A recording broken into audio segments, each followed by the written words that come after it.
আমরা চলে যাচ্ছি আমাদের আজকের প্রিন্সিপাল অফ ইকোনমিক্স ক্লাসে মডিউল ডি মার্কেট স্ট্রাকচার নিয়ে কথা বলবো। তো আমরা এতক্ষণ যে কঠিন পড়াগুলো পড়ছি, আমরা এই কঠিন পড়ায় যাচ্ছি না। মার্কেট স্ট্রাকচার একটা সহজ পড়া, আমরা খুব সহজ পড়ায় যাচ্ছি। তো আমরা আশা করি যে আমরা এই পড়াটা ভালো লাগবে। আগের পড়াগুলো ভালো লাগছিল, আমরা একেও কি বুঝাইছি, অনেক কিছু শিখছি, বাট ওখানে কিছু কনফিউজিং টার্ম ছিল, total cost, variable cost, average total cost, average variable cost. এক পলকে দেখলে আপনার মাথার পুরো ধরে যাবে। আপনার গ্রাফ গুলো ধরেন একটা উপর দিকে যাচ্ছে, আবার আমার এভারেজ টোটাল কস্টের গ্রাফটা নিচের দিকে ডাউন হচ্ছে। সো আপনি যদি রিলেট করতে পারেন আপনার জন্য সহজ, রিলেট না করতে পারলে কিন্তু আপনার জন্য খুবই ডিফিকাল্ট একটা জিনিস। বা আশা করি যে আপনি রিলেট করতে পারবেন, খুব সহজে কভার করতে পারবেন। বাট এখন আমরা থিওরিটিক্যাল কোশ্চেনে যাচ্ছি, এখানে আমার মনে রাখার ব্যাপার আছে, এখানে আমার মনে রাখতে হবে। সো থিওরিটিক্যাল মার্কেট স্ট্রাকচার হলো আমি 4টা ভাগে ভাগ করছি। হ্যাঁ, মার্কেট স্ট্রাকচারকে আমি 4টা ভাগে ভাগ করছি। সো মার্কেট স্ট্রাকচার আমি এটা অবশ্য একবারই ক্লাসে শুরুতে বলছিলাম যে আমার পারফেক্ট কম্পিটিটিভ, আমরা মার্কেট স্ট্রাকচারের ভিতরে 4 ধরনের মার্কেট স্ট্রাকচার বর্তমানে পুরো ওয়ার্ল্ডে বিরাজমান। আমার পারফেক্ট কম্পিটিশন, মনোপলি, আমার আমার মনোপলিস্টিক, অলিগোপলি। তো প্রথম আসি আমার পারফেক্ট কম্পিটিশন। এই কনসেপ্টগুলো আমার পুরো ক্লাসে লাগবে, পুরো চ্যাপ্টারে দরকার হবে। তো শুরুতে আপনি ক্লিয়ার হয়ে নেন। পারফেক্ট কম্পিটিশনে হলো মূল কথা হলো এখানে মেনি বায়ার মেনি সেলার। আমি চালের বাজার বলতে পারি, এখানে চাল যে কেউ বেচতে পারে, যে কেউ কিনতে পারে। এখানে প্রচুর বায়ার আছে, প্রচুর সেলার আছে। এখানে কোনো এন্ট্রি রেস্ট্রিকশন নাই, ব্যারিয়ার নাই। হ্যাঁ, এখানে প্রাইস সেট হয়, ডিমান্ড সাপ্লাই উপর বেসিস করে প্রাইস সেট হয়। এখানে কারো কোনো কন্ট্রোল নাই। হুম। সো এখানে যে কেউ সেল করতে পারে, যে কেউ কিনতে পারে, এবং আমার মার্কেটও ওপেন। ঠিক আছে। সো এটা হলো আমার পারফেক্ট মার্কেটের এক্সাম্পল। আপনি মাথায় চালের বাজারটা রাখতে পারেন। মনোপলি কি, আপনি ওয়াসার কথা ধরেন, আমার গভর্নমেন্ট শুধু ওয়াসাকে রাইট দিচ্ছে, তুমি পুরো বাংলাদেশে, সরি পুরো বাংলাদেশে না, ঢাকা সিটিতে অথবা চিটাগং সিটিতে তুমি পানি সাপ্লাই করবা। সো এটা হলো মনোপলি মার্কেট। সে যে প্রাইস চার্জ করবে, যে সার্ভিস দিবে, আপনার কোনো কিছু করার নাই। আপনি যদি বুড়িগঙ্গার পানিও খাওয়ায়, দেখবেন অনেক সময় পানি থেকে আপনার গন্ধ আসে, কিছু করার নাই। আপনি আপনি যদি এটা সাবস্টিটিউট অন্য কারোর কাছ থেকে লাইন নেওয়ার সুযোগ নাই, যে আমার ইন্টারনেট কানেকশন আমার জিপির ভালো না, আমি রবিতে চলে গেলাম, সিম চেঞ্জ করে ফেললাম। বাট ওয়াসার ক্ষেত্রে, পানির ক্ষেত্রে, আপনার বাসা বাড়ির পানির ক্ষেত্রে এটা কোনো সুযোগ নেই। আপনি চাইলে বরঞ্চ বাজার থেকে, দোকান থেকে আপনি পানি কিনে আনতে পারবেন, বাট পাইপ কানেক্ট করে অন্য কারো কাছ থেকে নেওয়ার কোনো সুযোগ নেই, কোনো কোম্পানি নেই। ওটা হলো মনোপলি। এখানে সিঙ্গেল সেলার, ইউনিক প্রোডাক্ট এবং সিগনিফিকেন্ট ব্যারিয়ার টু এন্ট্রি। এখানে চাইলে কেউ এন্ট্রি দিতে পারে না। এন্ট্রি দিতে পারে না দুইটা কারণে, একটা হলো ইকোনমিক স্কেলের কারণে, আর একটা হলো আমার কি, যে গভর্নমেন্টের রেগুলেশনের কারণে এন্ট্রি দিতে পারে না। ঠিক আছে, গভর্নমেন্টই আপনাকে দিবে না, এন্ট্রি দিতে সুযোগ দিবে না। তারপর হলো আমার মনোপলিস্টিক কম্পিটিশন। এখানে মনোপলিস্টিক না মেনি সেলার। আপনি বার্গারের কথা চিন্তা করেন, আপনি মনোপলিস্টিক চিন্তা করার ক্ষেত্রে বার্গারের কথা চিন্তা করবেন সবসময়। আপনি দেখেন, আপনি বার্গার কিং এর বার্গার পছন্দ করেন, টেক আউটের বার্গার পছন্দ করেন। হ্যাঁ, সিলেক্টেড কতগুলো বার্গারের দোকানে আপনি বার্গার পছন্দ করেন। সো বার্গারের সেলার তো সবাই, আপনার অলিতে গলিতে, আপনার বাসার সামনেও কিন্তু বার্গারের দোকান আছে। তারপরেও কি, কিছু কিছু বার্গারের দোকান কিন্তু ওরা কিন্তু আপনাকে হাই প্রাইস চার্জ করতেছে। কেন চার্জ করতেছে? কারণ হলো কি, তার প্রোডাক্ট ডিফারেন্সিয়েশন আছে, যেটা ঠিক আছে, প্রোডাক্টের ডিফারেন্সিয়েশন আছে। এটা হলো মনোপলিস্টিক কম্পিটিশন। মনোপলিস্টিক কম্পিটিশন, কারণ পিজা হাট একটাই হয়, পিজার জন্য পিজা হাট একটাই হয়। যদিও আমার পিজা পিজা আরো অনেক ব্র্যান্ড আছে, বাট পিজা হাট মানে পিজা হাট। আপনার বার্গার কিং মানে বার্গার কিং। তো এখানে কি, আমার মেনি সেলার বার্গার অনেকেই সেল করতেছে, বাট আমার প্রোডাক্টের ডিফারেন্সিয়েশনের কারণে এখানে একটা কন্ট্রোল পেয়ে যায়, প্রাইসের কন্ট্রোল পেয়ে যায় আমার ব্যবসায়ী। ঠিক আছে, ব্র্যান্ডের কারণে। সো এখানে কিন্তু ল ব্যারিয়ার অফ এন্ট্রি, বার্গার যে কেউ সেল করতে পারে, এখানে কোনো এন্ট্রি রেস্ট্রিকশন নাই। তারপর আমি এটাকে মনোপোলিস্টিক বলতেছি। একটু দেখেন, আপনি মনোপলি ছিল একজন সেলার, হ্যাঁ, আর আমি এটাকে মনোপোলিস্টিক বলতেছি। তারপরও মনোপলির সাথে মিলে রাখতেছি। কেন মিলে রাখতেছি? আমার প্রোডাক্ট ডিফারেন্সিয়েশনের কারণে। এবার সে অলিগোপলি, আমি অলিগোপলি এক্সাম্পল অলরেডি দিছিলাম, যে আমার সেলফোনের কথা চিন্তা করেন, যে সেলফোনে ফিউ নাম্বার অফ সেলার হবে এখানে। একবারে মনোপলিও না, আবার পারফেক্ট কম্পিটিশনও না। ঠিক আছে, এখানে few number of seller, oligopoly. এখানে এখানে এখানে কি হয়েছে, যে আমার আমার এটা এখানে অনেক অনেক বেশি সেলার না, দুইটা কারণ। একটা হলো গভর্নমেন্টের রেগুলেশন আছে, সবাইকে লাইসেন্স দেয় না সেলফোন ব্যবসা করার জন্য। আর একটা কারণ হলো কি, আমার এখানে হিউজ কস্ট জড়িত। একটা ইন্ডাস্ট্রি দেওয়ার জন্য, একটা ব্যবসা স্টার্ট করার জন্য, রান করার জন্য আমাকে প্রচুর কস্ট ইনকাম করার দরকার হয়। যে কারণে কিন্তু যে কেউ এন্ট্রি দিতে পারে না। আপনি যদি গাড়ির ব্যবসার কথা চিন্তা করেন, ফোর্ড আছে, টেসলা আছে, তারপর আপনি ধরেন এই টাটা আছে। সো বিশ্বে কিন্তু অনেক গাড়ির কোম্পানি আছে, কিন্তু নাম্বারটা কিন্তু খুব লিমিটেড। এমন না যে ধরেন প্রচুর নাম্বার, ওইরকম না। আমি গাড়ির ব্যবসাকেও বলতে পারি যে অলিগোপলি মার্কেট। এখানে যে কেউ চাইলে এন্ট্রি দিতে পারে না। এখানে কিন্তু গভর্নমেন্টের রেস্ট্রিকশন নাই, যে কেউ গাড়ি ব্যবসা করতে পারে। বাট এখানে কি, কস্ট জড়িত, হিউজ পরিমাণে কস্ট জড়িত। যে কস্ট কাভার করে কেউ নতুন ব্যবসায় যাওয়াটা কিন্তু তার জন্য কষ্ট হয়ে যায়। তো এই হলো 4টা স্ট্রাকচার। এই 4টা স্ট্রাকচার এখানেই শেষ না, আমরা পুরো চ্যাপ্টারে এই জিনিসগুলো আলোচনা করব।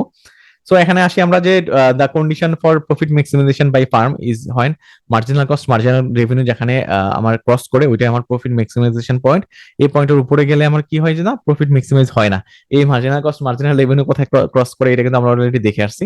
সো আমার এইটা কিন্তু আমি পুরো কোশ্চেনটাই তুলে দিচ্ছি এখানে, আমি পুরো কোশ্চেনটা তুলে দিচ্ছি যাতে আপনি অ্যান্সার করতে সহজ হয়।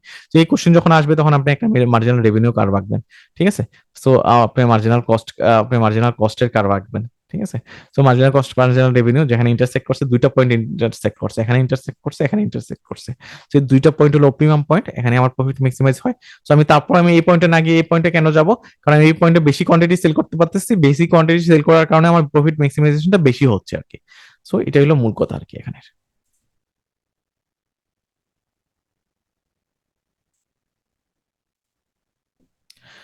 সো এই কথাগুলো বলা হয়েছে achieving allocative efficiency in perfect competition.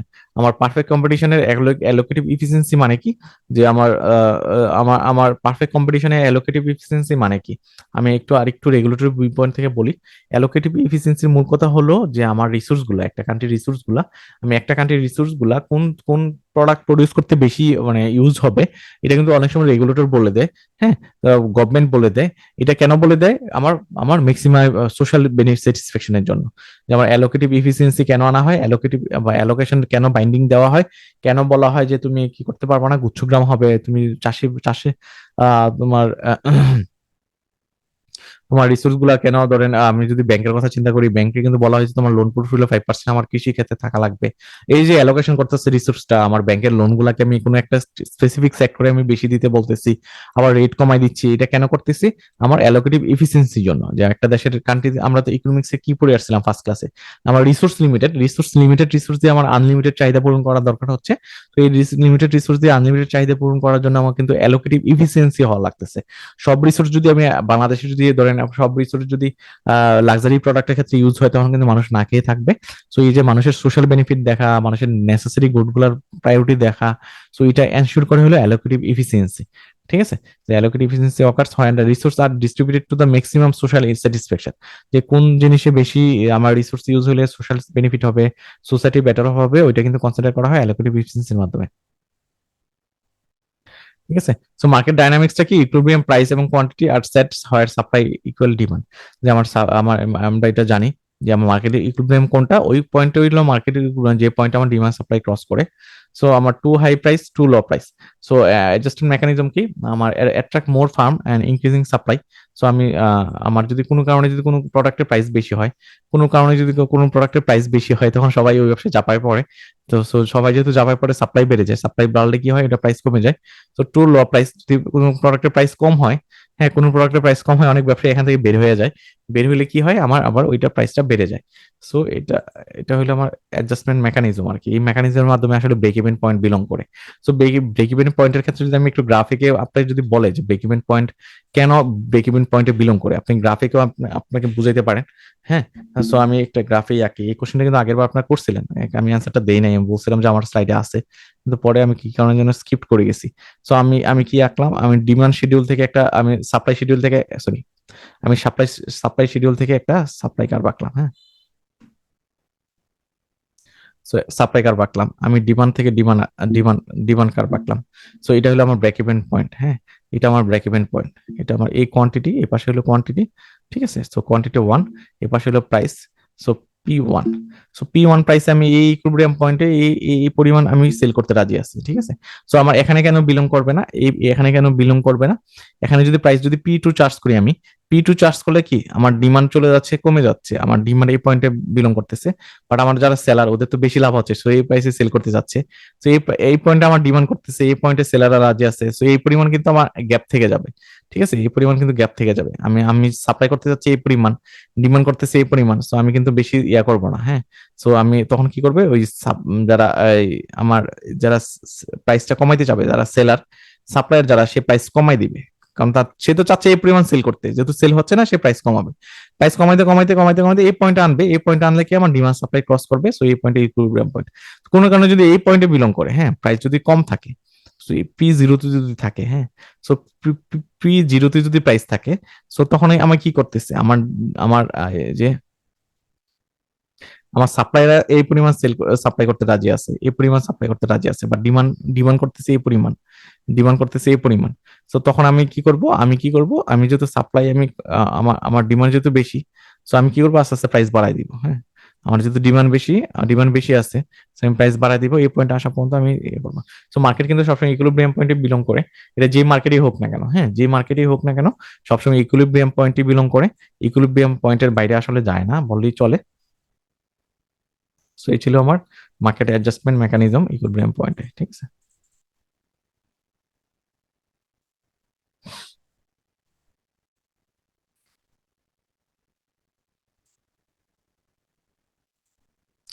So এই ছিল আমার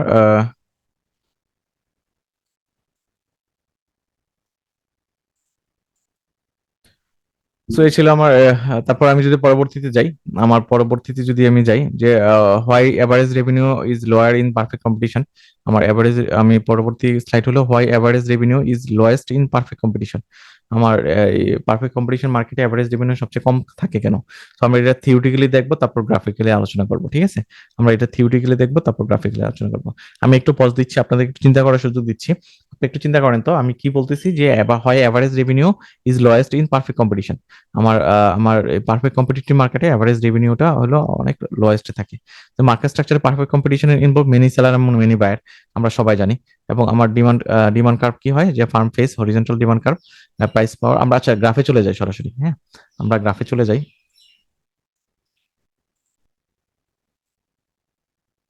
সো আমার এটা কি জন্য সমস্যা আছে, আমি শেয়ারিংটা অফ করে দিই। তো এটা বলতেছিলাম যে আমার কি, সো আমি যেই পয়েন্টে ছিলাম, হ্যাঁ, যে আমি গ্রাফিক্যালি জিনিসগুলো, থিওরিটিক্যালি আসলে কনফিউজড হয়ে যাবো আমরা। সো থিওরিটিক্যালি যেহেতু কনফিউজড হয়ে যাবে, এখন আমি সরাসরি গ্রাফে চলে আসছি। যে differentiated product pricing in oligopoly এবং পারফেক্ট কম্পিটিশন। আচ্ছা এটা আগে ছিল এটা। আচ্ছা একটু দেখি আমরা, ইয়াতে দেখি, হ্যাঁ। বলছে হয় average revenue is lowest in perfect competition. আমার পারফেক্ট কম্পিটিশন এভারেজ রেভিনিউ কেন লোয়েস্ট? আমার মার্কেট স্ট্রাকচারে কি, আমার market perfect competition market structure হলো মেনি সেলার মেনি বায়ার থাকবে, demand curve firm face horizontal demand curve, এবং indicate perfectly elastic demand. Price power কি, firm have no control over pricing, they must accept the market price. Example in a perfect competitive smartphone market, আমার charging above market price lead to, আচ্ছা এটা আমি না, এটা আমি graphically দেখাই। ও যে কথাটা বলছে, এই কথাটা ও বলতে চাচ্ছে যে এরকম, হ্যাঁ, আমার বলতে চাচ্ছি এরকম আর কি, যে আমার আমার আমার এই যে প্রাইস, ঠিক আছে। সো আমার এই পাশে প্রাইস, এই পাশে কোয়ান্টিটি, এই পাশে কোয়ান্টিটি। পারফেক্ট পারফেক্ট কম্পিটিটিভ মার্কেটে আমার এভারেজ রেভিনিউ ইজ লোয়েস্ট, কারণ হলো কি, আমার প্রাইস কন্ট্রোল নাই আমার, হ্যাঁ। আমি চাইলে প্রাইস চার্জ করতে পারি না। ধরেন P1 প্রাইস আমি সেল করতে রাজি আছি, আমি যে পরিমাণ কোয়ান্টিটি সেল করি না কেন, আমি যে এই পয়েন্টে সেল করতে পারি, এই পয়েন্টে সেল করতে পারি, আমি যে পয়েন্টে সেল করি না কেন, আমার কি, যে কোয়ান্টিটি সেল করি না কেন, এখানে বায়ারের কোনো পাওয়ার নাই।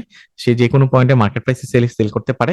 এই কারণে এখানে যেহেতু বায়ার, সরি, সেলারের কোনো নেগোসিয়েশন পাওয়ার নাই, ঠিক আছে, পারফেক্ট কম্পিটিটিভ মার্কেটে। এই কারণে তার মার্জিনাল রেভিনিউটা কি হয়, আমার লয়েস্ট হয়। এই কারণে মার্জিনাল রেভিনিউটা লয়েস্ট হয়, আপনি এইভাবে মনে রাখেন। তারপর চলে আসি যে differentiated product pricing in oligopoly and perfect competition. যে আমার আমার এই অলিগোপলি এবং perfect differentiated product and pricing in oligopoly and perfect competition. So আমার আমরা সবাই জানি অলিগোপলি এবং পারফেক্ট কম্পিটিশনে আমার দুইটার ভিতরে ডিফারেন্স আছে।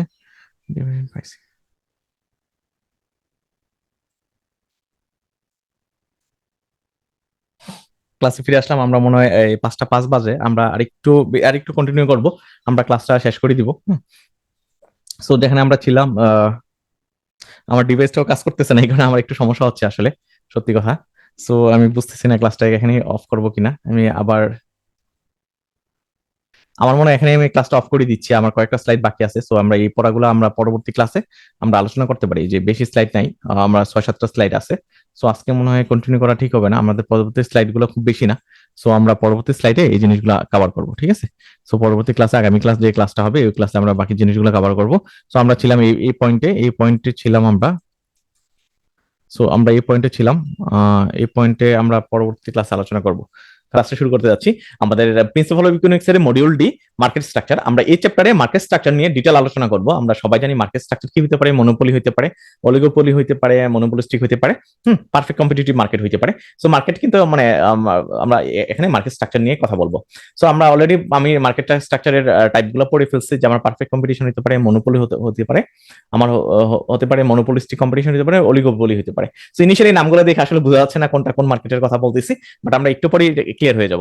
পারফেক্ট কম্পিটিশনের মূল কথা হলো এখানে মেনি বায়ার মেনি সেলার থাকবে, এখানে কোনো বেরিয়ার থাকবে না এন্ট্রি, যেই সেল করতে পারে, যেই কেউ আমার কিনতে পারে।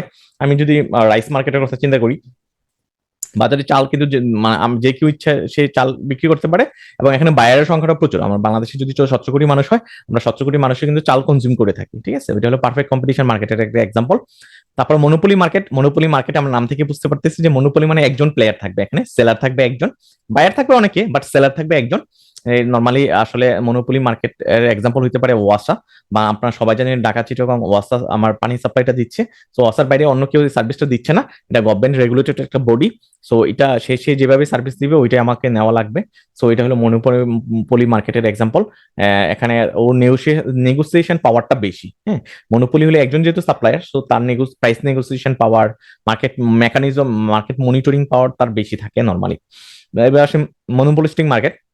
মনোপলিস্টিক মার্কেট যদিও মনোপলির সাথে নামটা রিলেটেড, নামটা মনে হচ্ছে যে মনোপলি আর মনোপলিস্টিক ডেফিনিশনে তো কাছাকাছি হবে, কিন্তু বাস্তবে না। মনোপলিস্টিক বলতেছে যে মনোপলির মতো নেচার হবে নাম্বার অফ সেলার দিয়ে না। মনোপলিস্টিক হইলো আপনার ও ডিফারেন্সিয়েটেড প্রোডাক্ট সেল করবে। যেমন আমি যদি বার্গার কিং এর কথা বলি, সে বার্গার সেল করতেছে, আপনার মহল্লার এলাকায়ও কিন্তু অনেক দোকানে বার্গার সেল করে, বাট তারপরে বার্গার কিং এর একটা কন্ট্রোলিং পাওয়ার আছে, প্রাইস কন্ট্রোল আছে, ঠিক আছে। কেন প্রাইস কন্ট্রোল আছে? তার প্রোডাক্ট ডিফারেন্সিয়েশনের কারণে, প্রোডাক্ট কোয়ালিটির কারণে, ঠিক আছে। তো মনোপলিস্টিক কম্পিটিশন হলো ওই কম্পিটিটিভ মার্কেট যে মার্কেটে অনেক সেলার থাকবে, মেনি সেলার, মেনি বায়ার, অনেকটা পারফেক্ট কম্পিটিটিভ মার্কেটের মতো, বাট ডিফারেন্সটা হলো তার প্রোডাক্ট কোয়ালিটির কারণে সে প্রাইসটা বেশি চার্জ করতে পারে।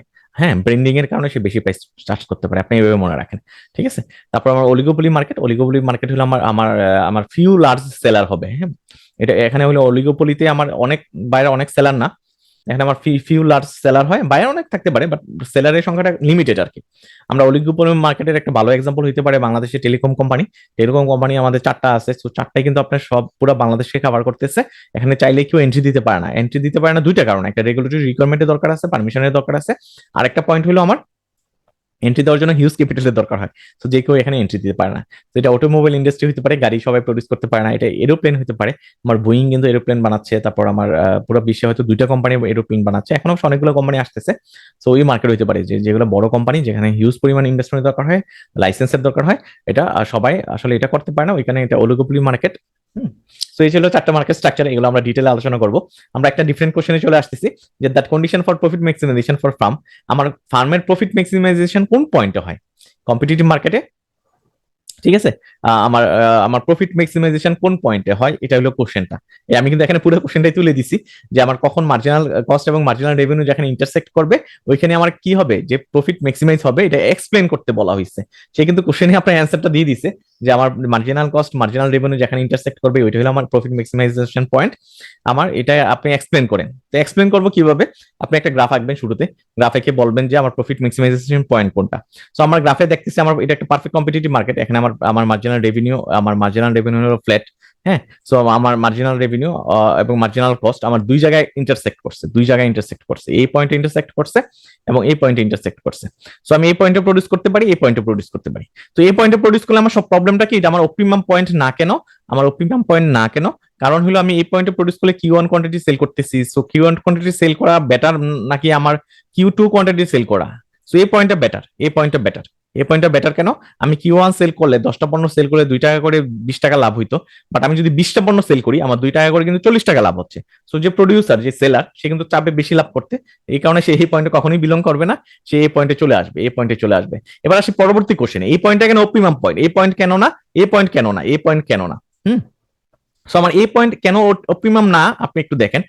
আমি যদি এই পয়েন্টে প্রডিউস করি, এই পয়েন্টে যদি প্রডিউস করি, তাহলে আমি এই পরিমাণ কোয়ান্টিটি সেল করতেছি। সো এই পরিমাণ কোয়ান্টিটি সেল আমার তো অপটিমাম পয়েন্ট না, আমি যদি এই পয়েন্ট পর্যন্ত আসতে পারি, সো আমি কিন্তু বেশি সেল করতেছি, বেশি প্রফিট করতে পারতেছি, এই কারণে আমার এই পয়েন্টটা অপটিমাম না।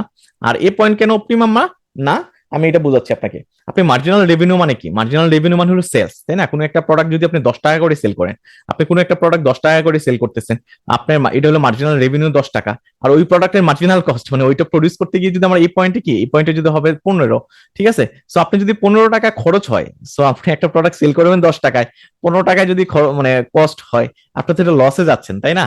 আপনি এই পর্যন্ত যত লাভ করছিলেন, এই পর্যন্ত যত লাভ করছিলেন, আপনি যত সামনে যাবেন আপনার লসের পরিমাণ কিন্তু বাড়বে, লাভগুলো খেয়ে ফেলবে।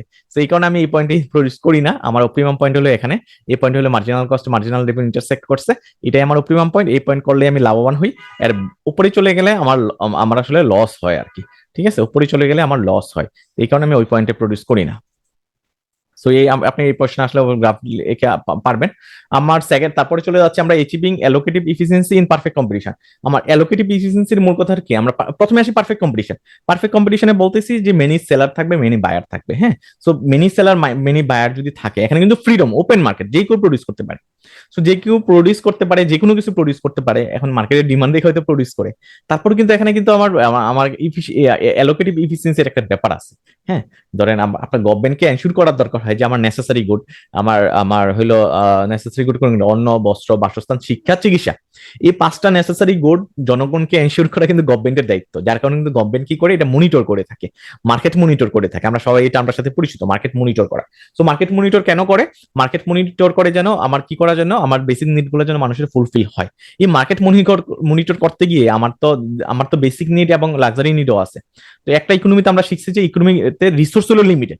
তো লিমিটেড রিসোর্স দিয়ে আমার আনলিমিটেড চাহিদাগুলো পূরণ করতে গিয়ে আমার কোনো কিছু বেসিক চাহিদা যাতে আনফুলফিল না থাকে, এই কারণে গভর্নমেন্ট কিন্তু এনশিওর করে যে বেসিক জিনিসগুলো যাতে প্রডিউসাররা প্রডিউস করে।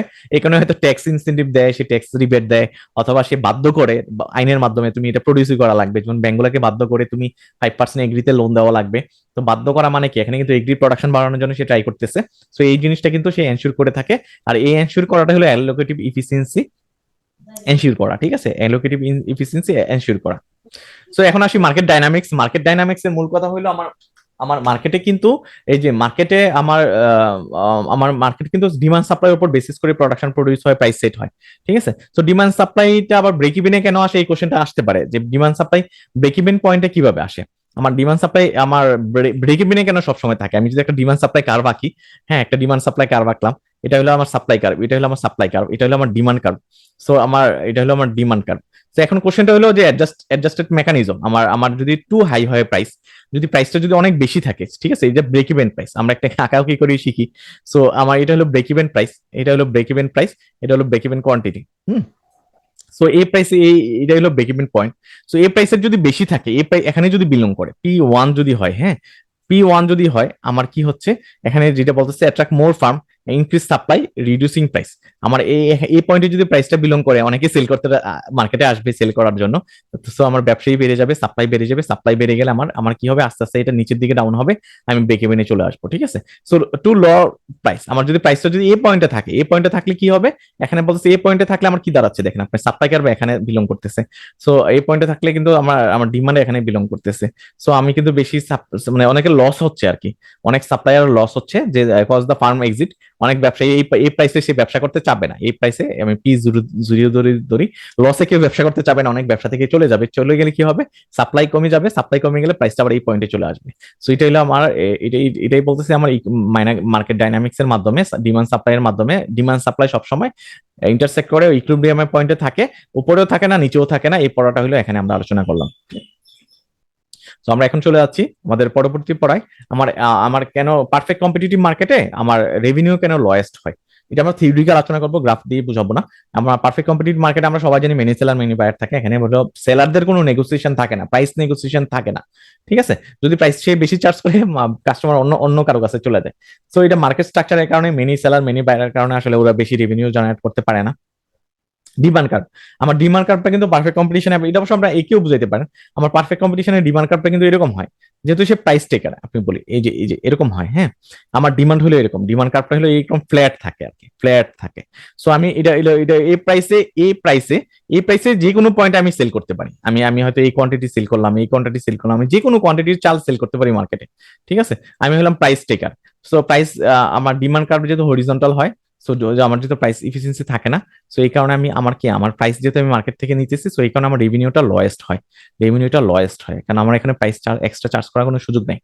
Pricing power no control over pricing, আমার প্রাইসিং নাই, এই কারণে আমার এখানে আমার রেভিনিউটা লস হয়। সো আপনি এই যে এই পয়েন্টে প্রাইসিং পাওয়ার অথবা ডিমান্ড কার্ভের ক্ষেত্রে আপনি একটা কার্ভকে বলতে পারেন, এটা যেহেতু ফ্ল্যাট হয়, হরিজন্টালি হয়, এই কারণে আমার কি রেভিনিউটা সবচেয়ে লয়েস্ট হয়। সো এই ছিল এই কোশ্চেনের আলোচনা যে অ্যাভারেজ রেভিনিউ কেন লয়েস্ট হয় পারফেক্ট কম্পিটিশনে।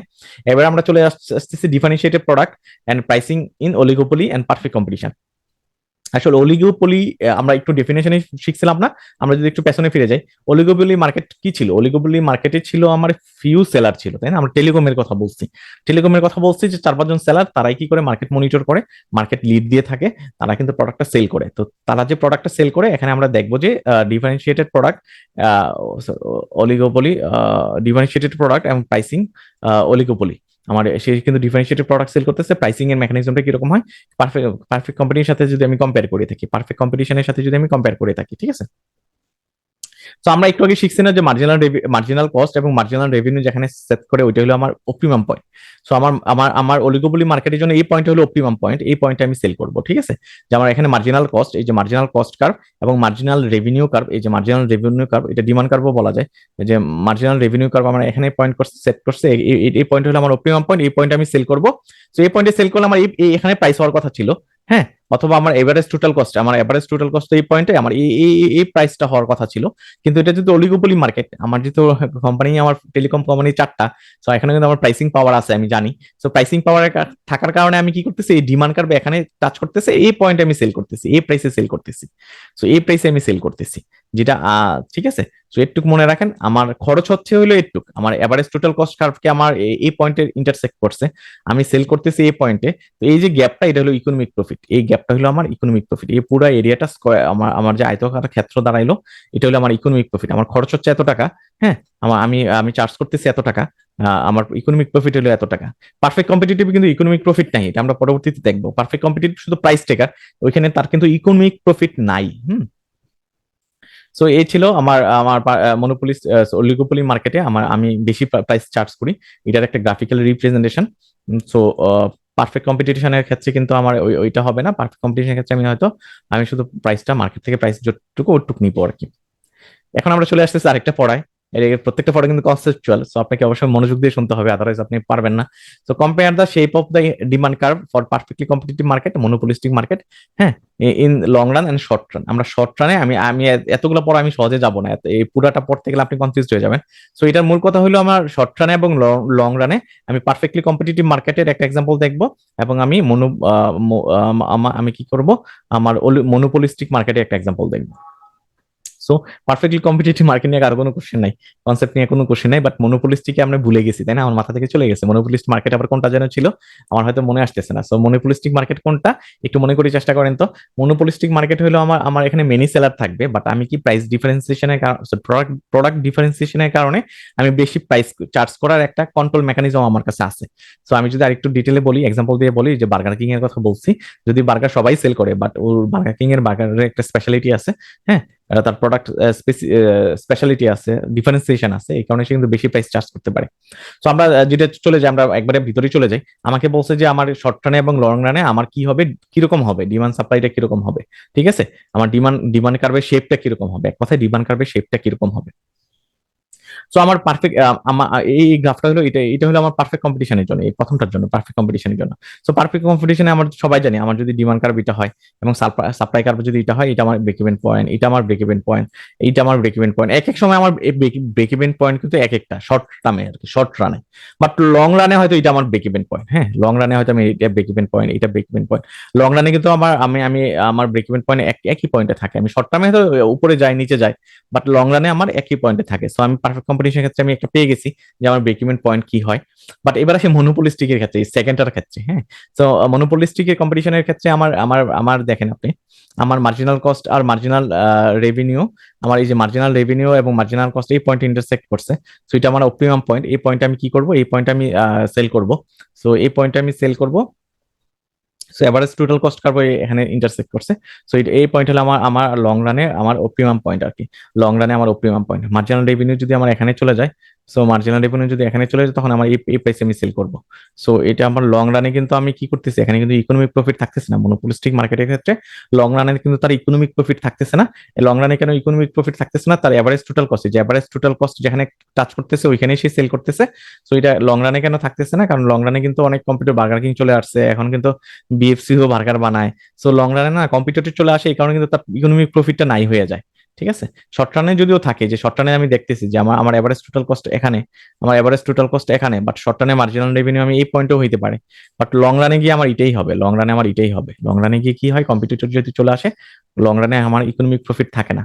সো এটাই ছিল আলোচনা। আমরা পরবর্তী স্লাইডে চলে যাচ্ছি, যে shape of the demand curve for perfectly competitive market, monopolistic market. ভাইয়া, আগের যে স্লাইডটা ছিল ওটা কনসেপ্টটা বুঝছি, বাট গ্রাফটা আসলে বুঝি নাই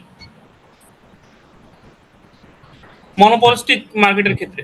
আচ্ছা ঠিক আছে, আমি শর্ট রান লং রান আমি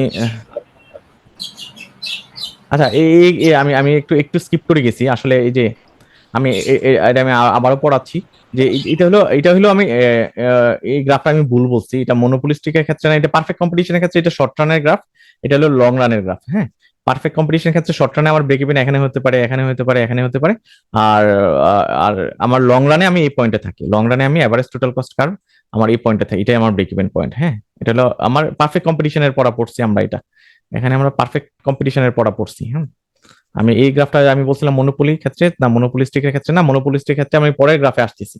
ঠিক আছে, সো পারফেক্ট, আমি আবার রিপিট করতেছি, পারফেক্ট কম্পিটিশনের ক্ষেত্রে আমার শর্ট রানে, এটা হলো শর্ট রানের গ্রাফ, আমার এই শর্ট রানে কি হতে পারে, আমার আমার ব্রেক ইভেন পয়েন্ট চেঞ্জ হতে পারে, ডিমান্ড সাপ্লাইয়ের কারণে, চেঞ্জের কারণে চেঞ্জ হতে পারে, বাট লং রানে আমার একটা রিসোর্স ইকোনমিতে, আমার ইকোনমিতে যে রিসোর্স গুলো আছে, রিসোর্স গুলো দিয়ে আমি একই মানে আমি কতটুকু পণ্য প্রডিউস করতে পারবো এটা কিন্তু ফিক্সড করা। সো আমি কতটুকু পণ্য প্রডিউস করতে পারবো ওটুকু আমার সাপ্লাই হয়, মার্জিনাল রেভিনিউ কার্ভ এবং marginal average total cost curve, যেহেতু পারফেক্ট কম্পিটিটিভ মার্কেট এখানে কোনো ইকোনমিক প্রফিট থাকে না। So average total cost curve যেখানে ইন্টারসেক্ট করছে মার্জিনাল রেভিনিউ, মার্জিনাল কস্ট এবং এভারেজ টোটাল কস্ট, এই পয়েন্ট ইন্টারসেক্ট করছে, এই পয়েন্টটা হলো আমার অপটিমাম পয়েন্ট, লং রানে এই পয়েন্টটি আসলে বাই সেল হয়ে থাকে। প্রথম যে গ্রাফটা সেখানে দুইটা সাপ্লাই কার্ভ বা দুইটা ডিমান্ড কার্ভ কেন? এটা শর্ট রানে আমার সাপ্লাই চেঞ্জ হচ্ছে, আমার সাপ্লাই ওয়ানে থাকতে পারে, টুতে থাকতে পারে, ডিমান্ড ওয়ান থেকে টুতে যেতে পারে, এগুলো কিন্তু ফার্স্ট ক্লাসে পড়ছি, কেন ডিমান্ড কার্ভ শিফট করে, কেন সাপ্লাই কার্ভ শিফট করে, এটা শর্ট রানে শিফট করতেছে, চেঞ্জ হচ্ছে। হ্যাঁ, কিন্তু লং রানে গিয়ে কিন্তু আমার ইকোনমিতে রিসোর্স লিমিটেড, সো আমি লং রানে আমি কিন্তু একটু পণ্য প্রডিউস করতেছি, আমার এই পয়েন্টে আমি বিলং করবো, এই পয়েন্টে বিলং করবো, লং রানে আমার এইটাই ইকুইলিব্রিয়াম পয়েন্ট, এখানে মার্জিনাল কস্ট, মার্জিনাল রেভিনিউ এবং এভারেজ টোটাল কস্ট আমার এই পয়েন্টে ইন্টারসেক্ট করতেছে। সো লং রানে আমার এই পয়েন্টে, লং রানে আমার এই পয়েন্টে আমার এই প্রাইসে সেল হবে। হ্যাঁ, এই পয়েন্টে ছিল শর্ট রানের জন্য, শর্ট রানে আমার এই পয়েন্টে গেছে, এই পয়েন্টে আসছে, বাট লং রানে আমি এই পয়েন্টে থাকবো, কারণ কি আমার পারফেক্ট কম্পিটিশনে আমরা জানি যে আমার এখানে কোনো আমার ইকোনমিক প্রফিট থাকে না। সো এই কারণে আমার কিন্তু একটু কস্ট যেখানে, ওইখানে আমার মার্জিনাল রেভিনিউ, ওইখানে আমার মার্জিনাল, ঠিক আছে, মার্জিনাল কস্ট এবং মার্জিনাল রেভিনিউ এবং এভারেজ টোটাল কস্ট কার এক জায়গায় ইন্টারসেক্ট করে আর কি। ক্লিয়ার?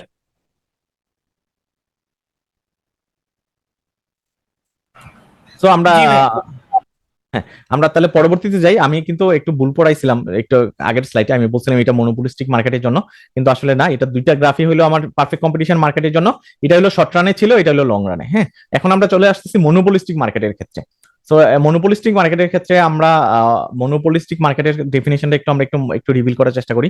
মনোপলিস্টিক মার্কেটে ছিল বার্গার কিং এর কথা বলছি, যদি সবাই বার্গার সেল করে, বাট বার্গার কিং এর একটা পাওয়ার আছে, প্রাইসিং পাওয়ার আছে, সে বেশি প্রাইস চার্জ করে।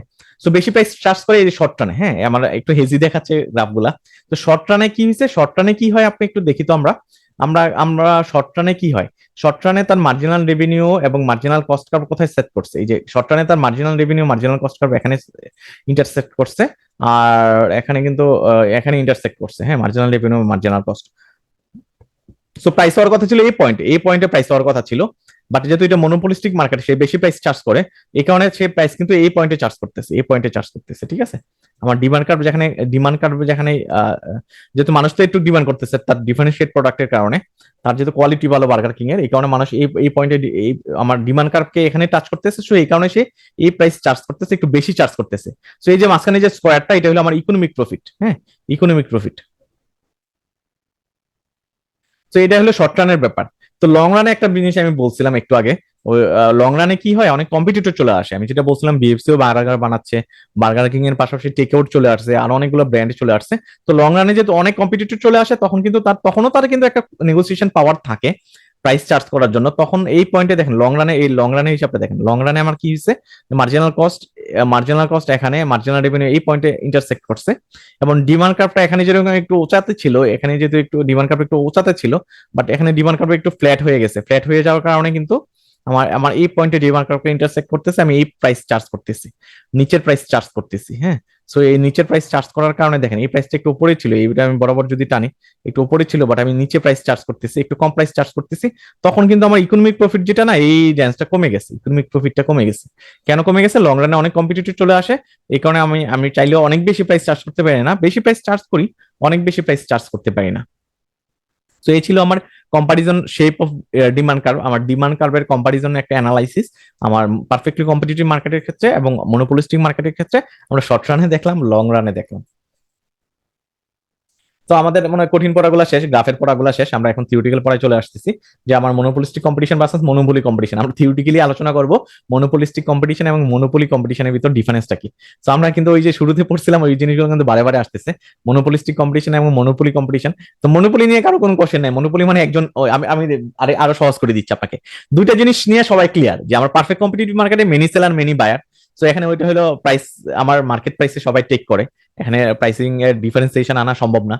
তো পারফেক্ট কম্পিটিশন নিয়ে কারো কোনো কোশ্চেন নাই, মনোপলি নিয়েও কারো কোনো কোশ্চেন নাই। মনোপলি মানে একজন সেলার, তার নেগোসিয়েশন পাওয়ার বেশি, প্রাইস নেগোসিয়েশন পাওয়ার বেশি, এবং সে যে কোয়ালিটির প্রোডাক্ট সেল করে না কেন মানুষ কিনতে বাধ্য থাকে। কিন্তু প্রবলেম হলো মনোপলিস্টিক আর অলিগোপলি নিয়ে। সো অলিগোপলি আমি শুরুতে আসি মনোপলিস্টিকটা ক্লিয়ার করি। তো মনোপলিস্টিক এইভাবে মনে রাখেন আপনি, মনোপলিস্টিক মানে মনোপলির সাথে কোনো রিলেশন নাই, উল্টাটা। মনোপলিতে যেমন একজন সেলার, মনোপলিস্টিক হলো মেনি সেলার, হ্যাঁ, অনেক সেলার। তারপরে মনোপলিস্টিক কেমন প্রাইসে সে কন্ট্রোল রাখতে পারে। ওই যে বার্গার কিং এর কথা মনে চলে আসবে আপনার, আপনি মনে রাখবেন বার্গার কিং এর কথা, যে সে তো দেখেন আপনি একটা বার্গার কিন্তু প্রচুর দাম রাখে ওরা। বার্গারে কি দেয় রে ভাই, একটা বন দেয় আর অন্য কিছু হয়তো সে তার এক কিছু মেকানিজম অ্যাপ্লাই করে টেস্টি করার জন্য মেনুজ দেয়। তারপরে সে বেশি প্রাইস কেন চার্জ করতে পারতেছে? কারণ তার প্রোডাক্টের ডিফারেন্সিয়েশন আছে, টেস্টের ডিফারেন্সিয়েশন আছে, ঠিক আছে। তার দেহ মানে তার তার রেস্টুরেন্টের ডেকোরেশনের একটা ডিফারেন্সিয়েশন আছে, আর আলাদা একটা ভাইব চলে আসে। সো এইটা হলো মনোপলিস্টিক কম্পিটিশনের মূল কথা, মনোপলির মূল কথা। অলিগোপলিটা আমি পড়াই ফেলি। অলিগোপলিতে কি থাকবে? আপনি গ্রামীণ ফোনের কথা চিন্তা করবেন, টেলিকম কোম্পানির কথা চিন্তা করবেন, যে চারটারে লাইসেন্স দিচ্ছে, চারটাই বাংলাদেশে অপারেট করতেছে, লাইসেন্স পাওয়ার জন্য টাফ, আরেক নতুন কোনো কোম্পানির জন্য। আবার নতুন কোম্পানি যদি আমার টেলিকম বিজনেস শুরু করে তাহলে কিন্তু হিউজ ইনভেস্টমেন্টের দরকার হয়। তো এই দুইটা কারণে নতুন করে এন্ট্রি, মানে নতুন এন্ট্রি আসে না মার্কেটে, নতুন কোনো ব্যবসায়ী আসে না। সো আমরা পড়ায় ফিরে যাই, আমরা একটু কনসেপচুয়াল আলোচনা করছি, পড়ায় ফিরে যাই। আমার পড়াতে কি বলছে? মনোপলিস্টিক কম্পিটিশন এবং মনোপলি। সো মনোপলিস্টিকে আমি আসি শুরুতে, ক্যারেক্টারিস্টিক্স কি। এখানে মেনি ফার্ম থাকে, এখানে many firm differentiated product sell করে, মার্কেট পাওয়ার কি লিমিটেড, লিমিটেড। আমার মনোপলির মতো একক পাওয়ার না, limited power due to product differentiation, তাও পাওয়ার আছে, একবারে জিরো না আর কি। যেমন সফট ড্রিঙ্কস এর কথা বলতে পারি, হ্যাঁ, কোকা কোলার কথা বলতে পারি, সে কিন্তু প্রাইস চার্জ করে, আমাদের কাছে বেশি প্রাইসই চার্জ করে। সো মনোপলিতে কি আমার single seller, no no close substitute, আমি চাইলেও সাবস্টিটিউট করতে পারি না।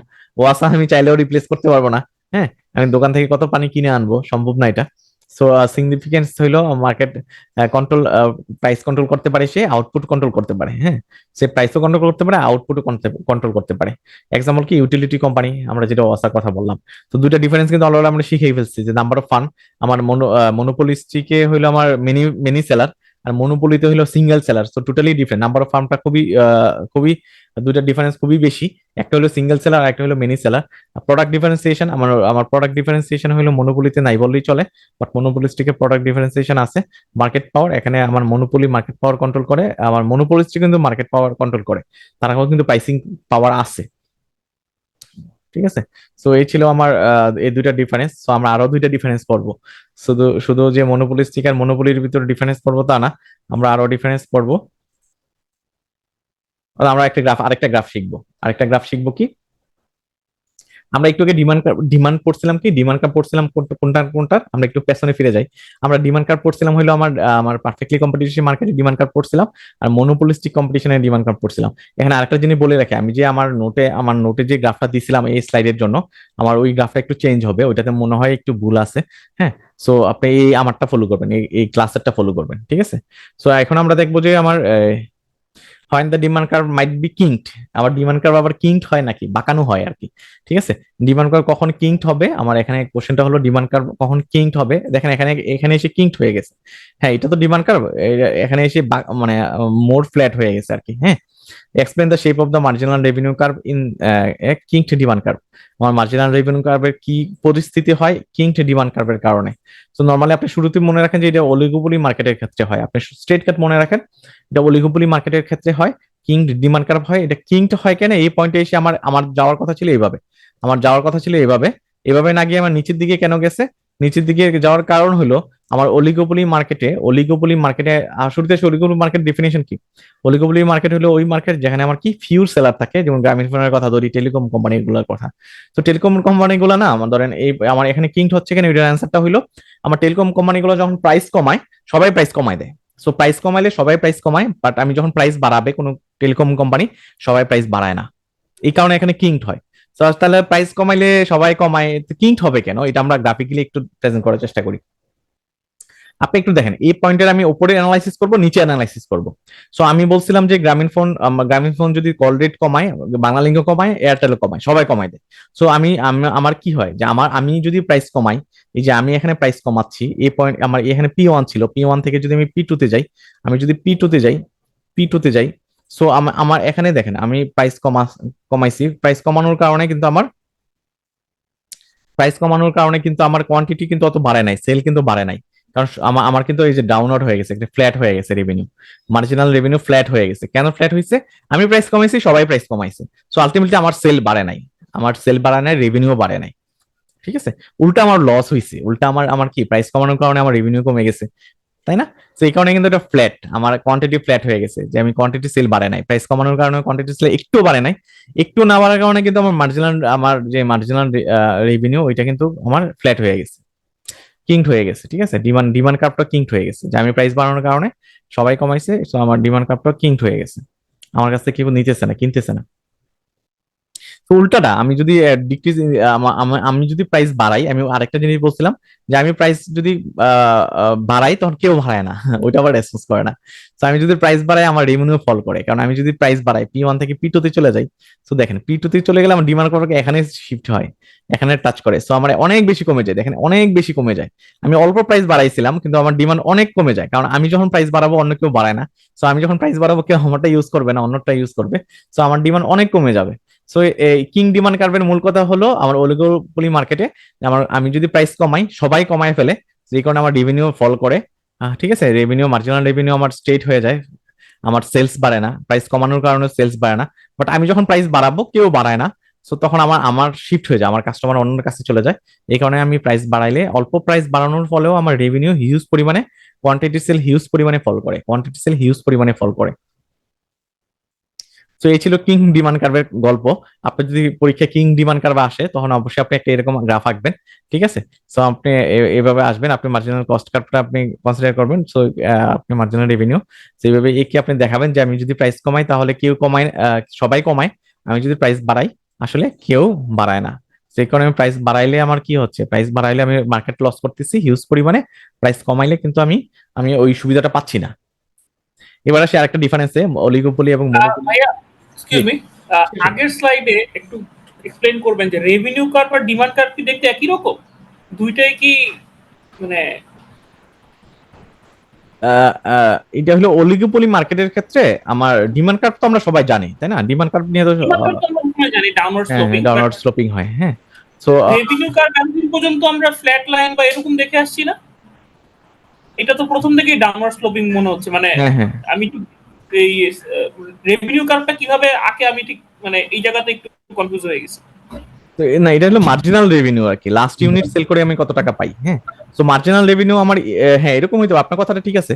আমার মার্জিনাল রেভিনিউ কিন্তু নর্মালি আমরা দেখে আসছি এরকম হয়। হ্যাঁ, সো আগের গ্রাফে যদি আমি যাই, তাহলে মার্জিনাল রেভিনিউ কিরকম ছিল একটু দেখি। এই যে মার্জিনাল রেভিনিউ যেমন আমার পারফেক্ট কম্পিটিশনে ফ্ল্যাট ছিল। হ্যাঁ, সো এক এক মার্কেটের জন্য এক এক রকম আর কি। মার্জিনাল রেভিনিউ কিন্তু ডাউনওয়ার্ড স্লোপিং ছিল আমার অলিগোপলি মার্কেটের ক্ষেত্রে, মনোপলিস্টিক মার্কেটের ক্ষেত্রে এই যে মার্জিনাল রেভিনিউ কিন্তু ডাউনওয়ার্ড স্লোপই ছিল। কিন্তু পারফেক্ট কম্পিটিশন, আপনি যেটা বলছেন পারফেক্ট কম্পিটিশন হলো মার্জিনাল রেভিনিউ ফ্ল্যাট আর কি। যেহেতু আমি মার্কেটে প্রাইস টেকার, আমি সেম সেম প্রাইসে সবাই সেল করতেছে। সো পারফেক্ট কম্পিটিশন, আপনার কথাটা হলো পারফেক্ট কম্পিটিশনের ক্ষেত্রে ঠিক আছে, বাট অলিগোপলিস্টিক ওই ক্ষেত্রে ডাউনওয়ার্ড স্লোপ। এখন যদি কোশ্চেনে আসি, অ্যান্সারে আসি যে ডাউনওয়ার্ড স্লোপিং কেন, সো এটার অ্যান্সার আছে, ডাউনওয়ার্ড স্লোপিং কেন এটা আমরা এক্সপ্লেন করতে পারবো। সো এখন দেখি আসলে ডাউনওয়ার্ড স্লোপিং কেন, অলিগোপলি মার্কেটে আমার রেভিনিউ কার্ভটা ডাউনওয়ার্ড স্লোপিং কেন। সো রেভিনিউটা ডাউনওয়ার্ড স্লোপিং, আমার আমার পারফেক্ট কম্পিটিশনের সাথে অলিগোপলি ডিফারেন্সটা আমি বলি। পারফেক্ট কম্পিটিশনে কি ছিল, আমার আমার এরকম ফ্ল্যাট ছিল। কেন ফ্ল্যাট ছিল? কারণ মার্কেট তো ওপেন, কম্পিটিটিভ প্রাইস হলো চালের দাম 60 টাকা, কথার কথা। তো চালের দাম 60 টাকায়, 60 টাকা, সরি আমি যদি 60 দিই, হ্যাঁ এখানে যদি 60 লিখি, সো আমি 60 টাকায়, 60 টাকায় আপনি আপনি চাইলে 2 ইউনিটও সেল করতে পারেন, 4 ইউনিটও সেল করতে পারেন, 10 ইউনিট সেল করতে পারেন। মার্কেটে বায়ারেরও কোনো অভাব নাই, সেলারেরও অভাব নাই। সো আপনি একজন সেলার, সো আপনি যদি অনেক বায়ার সেলারের ভিতরে সেল করতে যাচ্ছেন, সো আপনার সেল বাড়ানো কমানো আপনার প্রোডাক্ট প্রাইসের উপর কোনো ইম্প্যাক্ট পড়বে না। প্রোডাক্ট প্রাইসের উপর কোনো ইম্প্যাক্ট পড়বে না। ক্লিয়ার? এটা নিয়ে তো সন্দেহ নাই। পারফেক্ট কম্পিটিশনের মার্জিনাল রেভিনিউ কার্ভ নিয়ে কারো সন্দেহ? এবার আসি এখানে অলিগোপলির ক্ষেত্রে, অলিগোপলি অথবা আমি মনোপলিস্টিক মার্কেটের ক্ষেত্রে আমার মার্জিনাল রেভিনিউ কার্ভটা কেন ডাউনওয়ার্ড স্লোপিং হয়, হ্যাঁ। সো এটা যদি আমি একটু ব্যাখ্যা করি, দেখেন বার্গার কিং যদি আজকে ধরেন, অলিগোপলিতে বলছিলাম সরি টেলিকম কোম্পানির কথা। তো টেলিকম কোম্পানি যদি ধরেন আমার এই তার তার রেভিনিউ কার্ভ ডাউনওয়ার্ড স্লোপিং কারণে যদি সে বেশি কোয়ান্টিটি সেল করে, সে যখন বেশি কোয়ান্টিটি বাড়াইতে যাবে তখন কিন্তু তার প্রাইস কমে যাবে, তার প্রাইস কমতে থাকবে, ঠিক আছে। সে যত কোয়ান্টিটি বেশি সেল করবে প্রাইস কমে যাবে। সো প্রাইস যদি কমে যায় তাদের মার্জিনাল রেভিনিউ কিন্তু কমে যাচ্ছে, লাস্ট ইউনিটের রেভিনিউ কমে যাচ্ছে। আমি আরো একটা ভালো এক্সাম্পল দিই। আপনারা পুরান ঢাকায় সবাই হাজি বিরিয়ানি খাইছেন, যারা ঢাকাতে কখনো মানে অনেকেই খাইছেন এখানে যারা ক্লাস করতেছেন। তো হাজি বিরিয়ানি কি করে, স্টেডিজেনে যে সে দুই পাতিল বিরিয়ানি রান্না করে, শেষ হওয়ার পর কিন্তু কেউ আর পায় না, হ্যাঁ। তো কেউ পায় না। তো সে যদি মানে এখানে এজাম্পশনটা হলো, অলিগোপলি মার্কেটের ক্ষেত্রে এক্সাম্পশনটা হলো, সে যদি তার প্রোডাকশন বাড়ায় দেয়, সে যদি তার সেল বাড়ায় দেয়, তখন তার প্রাইস ফল করবে। সো এটা একটা ভালো এক্সাম্পল। সে প্রাইসটাকে ধরে রাখার জন্য, হাজি বিরিয়ানির প্রাইসটাকে ধরে রাখার জন্য সে সাপ্লাই লিমিট করে দিচ্ছে, যে সে 2 পাতিলের বেশি সেল করবে না। সো যখন আমার বার্গার কিং এর কথা বলি বা আমার হাজি বিরিয়ানির কথা ধরি, সে যখন আমার সাপ্লাই বাড়ায় দিবে, সে কোয়ান্টিটি বেশি সেল করতে যাবে, সেল বেশি করলে কিন্তু প্রাইস ফল করবে, প্রাইস ফল করলে কিন্তু আপনার লাস্টের ইউনিটের জন্য তার রেভিনিউ কমে যাবে। এই কারণে এটা আমার ডাউনওয়ার্ড স্লোপিং বলতেছি, এই কারণে ডাউনওয়ার্ড স্লোপিং বলতেছি, ওই অ্যাজাম্পশন থেকে আর কি। ঠিক আছে, ইকোনমিক্স তো অ্যাজাম্পশনের বেসিসে চলে, ওই অ্যাজাম্পশন থেকে আমি এটা আমার মার্জিনাল রেভিনিউটা ডাউনওয়ার্ড স্লোপ হচ্ছে আর কি। ক্লিয়ার?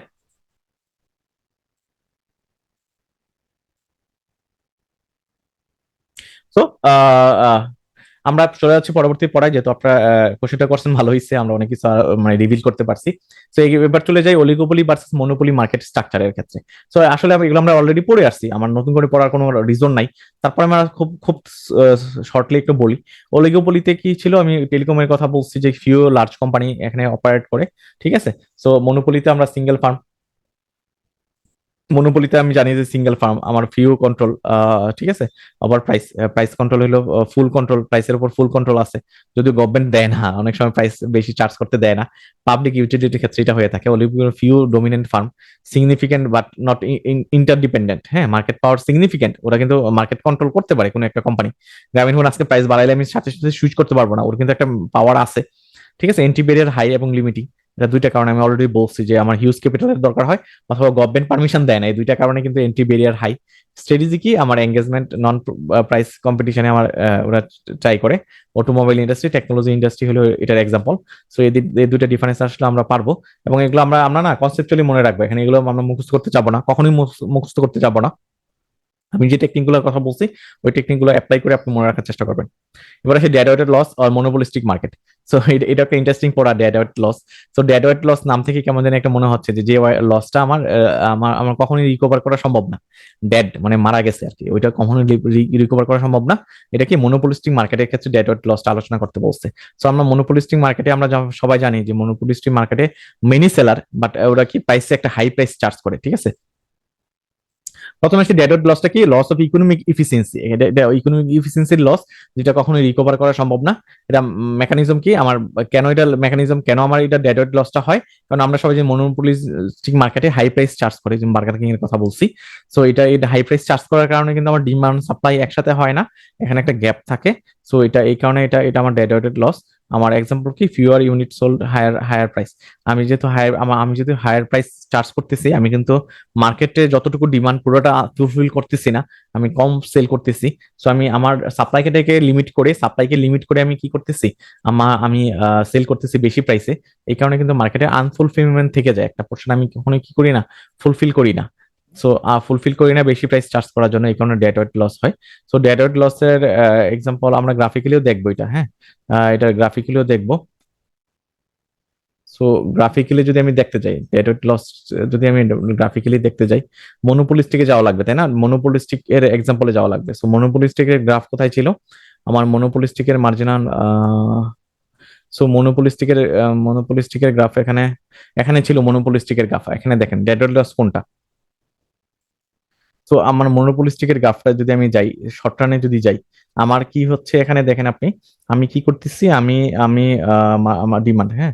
সো আমি কিন্তু এই আমি আমি কি করতেছি যে আমি আমার আমি আমার marginal revenue, marginal cost curve এবং মার্জিনাল রেভিনিউ কার্ভ আমার এই পয়েন্টে সেট করতেছে। সো আমি এই পয়েন্টে কি করব, এই পয়েন্টে আমি আমি কি করতেছি, এটা আমার ম্যাক্সিমাম পয়েন্ট, বাট আমি কিন্তু এই প্রাইস চার্জ করতেছি। সো এই প্রাইস চার্জ করার কারণে কোয়ান্টিটি আমি এই পরিমাণ কোয়ান্টিটি সেল করতেছি, বাট আমি এই পয়েন্ট, আমি আমার তো কস্ট এটাই আমার অপটিমাম পয়েন্ট তাই না?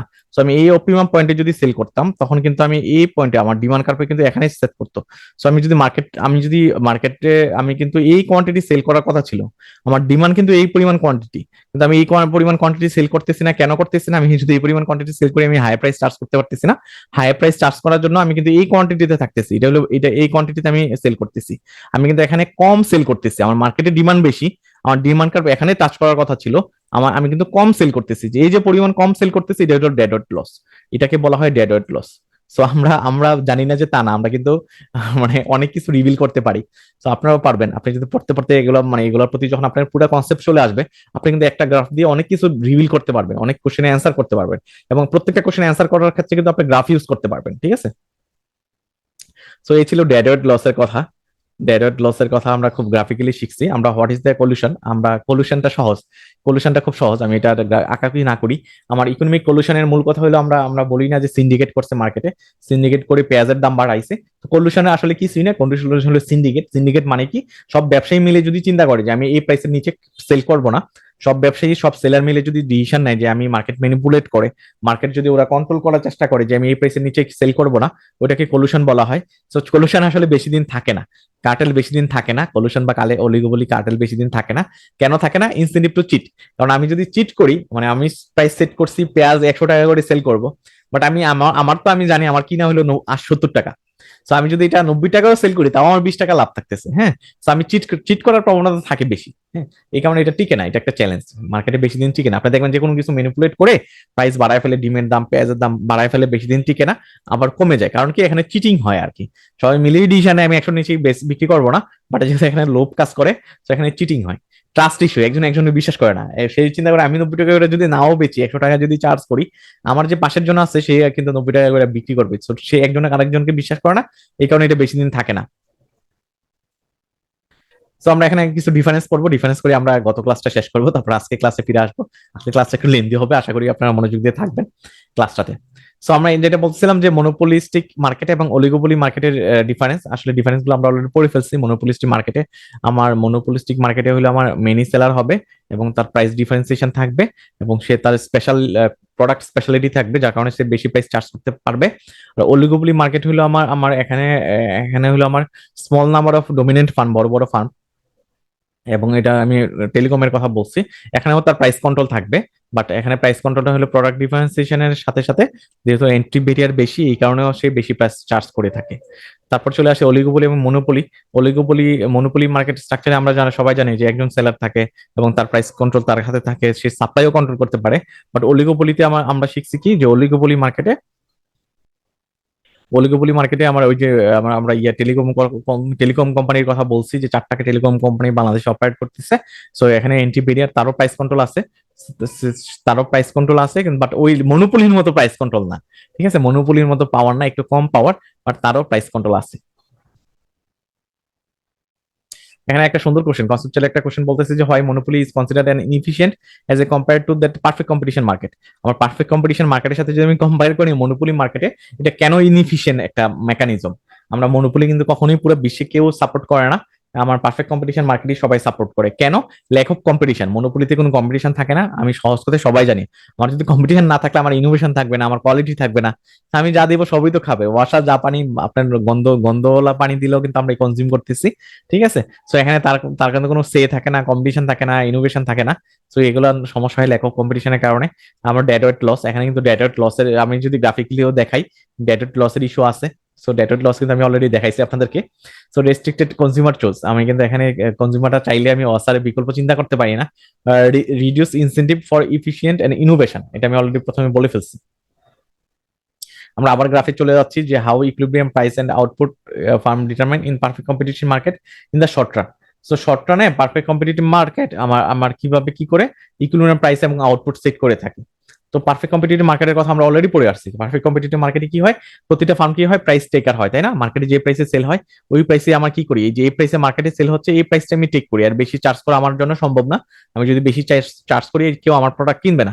তো শর্ট রানে আমি আমার ইকুইলিব্রিয়াম পয়েন্ট কোনটা হবে একটা ফার্মের জন্য, আমরা কিন্তু এটা একটা ফার্মের পার্সপেক্টিভে পড়তেছি, একটা ফার্মের পার্সপেক্টিভে আমরা কিন্তু পড়তেছি। তো একটা ফার্মের পার্সপেক্টিভে আমার কতটুকু সে সেল করবে এটা ডিপেন্ড করবে কি, সেটার উপর বেসিস করে যে পয়েন্টে তার মার্জিনাল রেভিনিউ কার্ভ এবং এভারেজ কস্ট কার্ভ যেখানে ইন্টারসেক্ট করবে এবং আমার ঠিক আছে, আমার যেখানে এই পয়েন্ট ইন্টারসেক্ট করছে, সো এটা হলো তার অপটিমাম পয়েন্ট। এই পয়েন্টের নিচেও আসবে না, সে উপরেও যাবে না। উপরে গেলে কি হবে, তার মার্জিনাল কস্ট বেশি হবে, যেটা আমি শুরুতেই বলছিলাম যে আমি যে বেশি খরচ করে আমি তো এই প্রাইসে সেল করতে যাব না, আমার লস হবে, তাই না? সো এই কারণে আমি এই পয়েন্টও বিলং করবো না।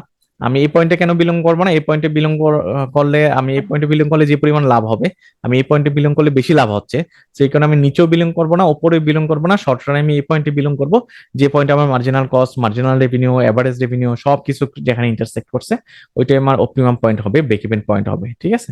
সো এটা আমার ব্রেক ইভেন পয়েন্ট হবে। সো আপনাদের একটু সুযোগ দিলাম চিন্তা করার জন্য, আমি শুধু একটা না বললেই হবে না, আপনাদের কিছু ফ্লোর দেওয়া দরকার আছে যে কোশ্চেনটা চিন্তা করার জন্য।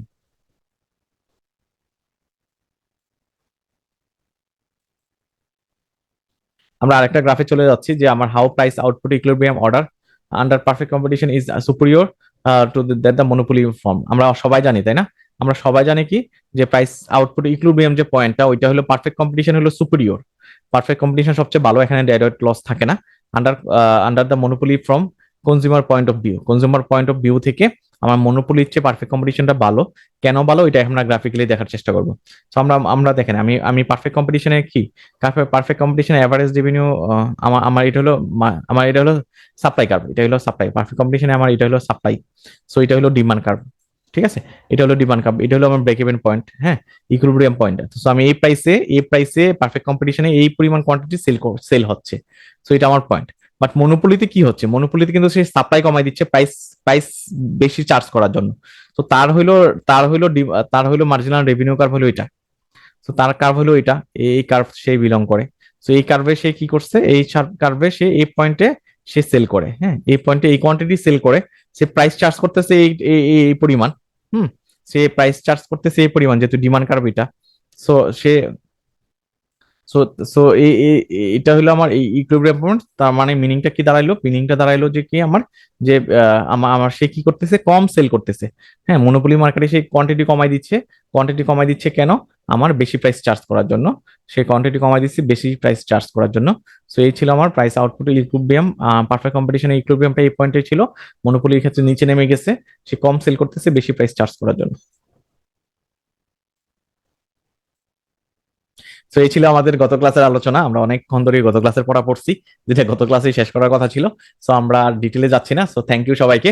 আমরা আমাদের ইকোনমিক্সে কিন্তু আমরা অলরেডি সেকেন্ড ক্লাস শেষ করে ফেলছি। সো আমরা বাকি রইলো আমার থার্ড ক্লাস। সো আমরা একটু একটু করে ইকোনমিক্সে অনেক কিছু জানতেছি। সো একটা সময় আমাদের ক্লাসগুলো শেষ হওয়ার পরে আপনি যখন পড়াশোনা করবেন, পড়াশোনা করার পরে দেখবেন যে আপনি ইকোনমিক্সে অনেক কিছু জানেন। কঠিন একটা সাবজেক্ট আমরা খুব সহজভাবে আমরা শেষ করার চেষ্টা করতেছি। সো সবাই ভালো থাকবেন, আমরা চলে যাচ্ছি পরবর্তী ক্লাসে।